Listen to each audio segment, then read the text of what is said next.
two founders of the defunct Bitwise tech company now face federal charges. Irma Olguin and Jake Soberal surrendered today.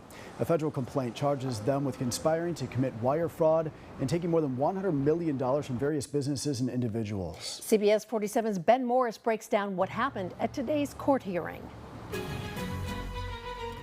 Irma Olguin and Jake Soberal pleaded not guilty here in federal court today as the former Bitwise CEOs were granted release with multiple conditions. Not guilty? Look us in the eye. Our families.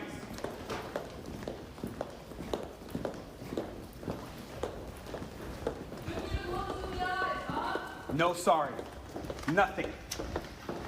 Your family. Our community.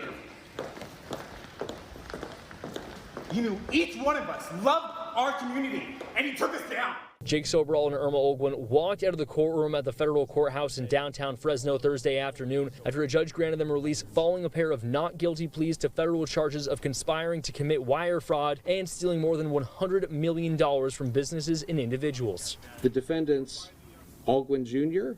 and Soberal, repeatedly lied to the board of directors, investors, lenders, and others about the business's revenues and financial condition. U.S. Attorney Philip A. Talbert, alongside partners from the FBI, IRS, and SEC, say Soberal and Olguin knew exactly what they were doing and that the lies started as late as January of 2022, even falsifying the company's bank statements to give off a false reality of financial success to gather more investments. In one instance, they said that a company bank account had over $23 million.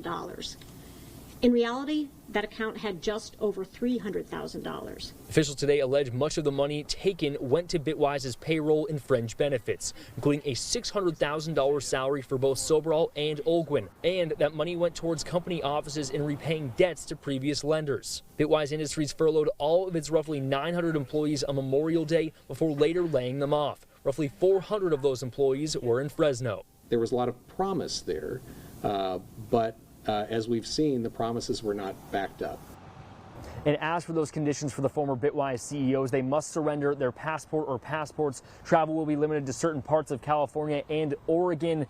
They will not be able to contact certain Bitwise board members and former employees. They will have to pay a property bond. Olguin, for instance, will use the equity on her mother's home, and they must show to all court appearances. And they will be back here at federal court for a preliminary hearing on January 25th.